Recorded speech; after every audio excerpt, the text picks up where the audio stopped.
For today's video ay invited nga tayo para sa 75th birthday ng ating kababayan na si Ma'am Veronica. Ang venue pala ay dito sa Alae Filipino Resto Bar na matatagpuan sa Via Sorriso Gesci dito sa Rome, Italy.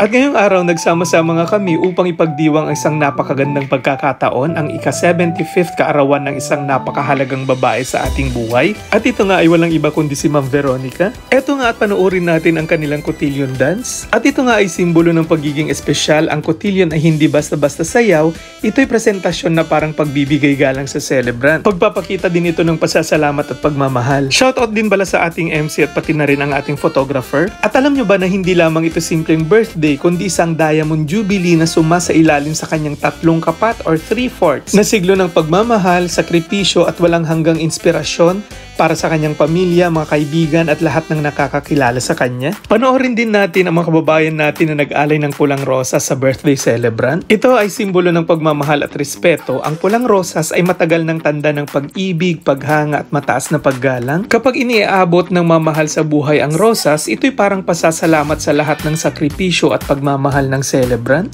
At ang pagsayaw nila kasama ang celebrant ay hindi lang para sa kasiyahan, kundi bilang pagbibigay pugay at pagpapadama ng init ng pamilya at pagkakaisa. Ito rin ay tradisyonal at simbolo. Ang pagbibigay ng rosas at sayaw sa mas matanda ay naging adaptation para ipakita na ang celebrant ay reyna ng gabi at karapat-dapat sa pinakamagandang pagbati at pagdiriwang. Sa madaling sabi, ito ay ritual ng pagmamahal at parangal. Meron nga rin tayong kababayan na naghandog ng intermission para kay Ma'am Veronica. Minsan, ang intermission dance ay iniaalay mismo sa celebrant bilang pagpapakita ng kanilang pagmamahal at suporta. Shoutout din pala sa mga dancers dahil ang gagaling nila. Acknowledge nga rin natin ang ating DJ, ang ating photographer, pati na rin ang ating makeup artist. Dumako nga rin tayo dito sa candle offering. Ito ay liwanag ng buhay.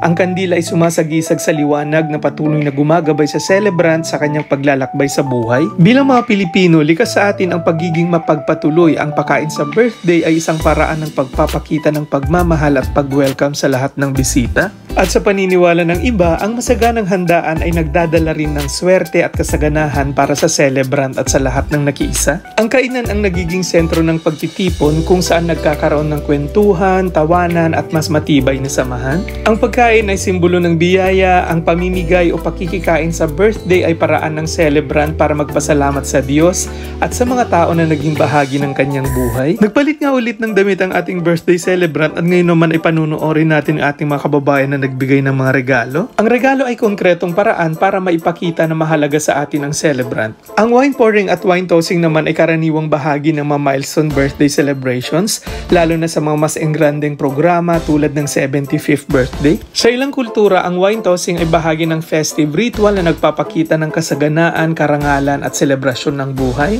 Kinantahan na nga namin siya at nag-blow na rin siya ng kanyang candle. Nagiging highlight ito ng programa at nagbibigay ng interactive moment para sa lahat ng bisita. Shoutout din pala sa gumawa ng cake, sobrang sarap. Unang-una, magpasalamat ako sa Diyos at naabot ko ng 75 years old. At maraming salamat sa inyong mga dumalo, lahat-lahat kayong mga dumalo. Hindi ko na kayong isa-isahin, kayong lahat. Maraming pong salamat.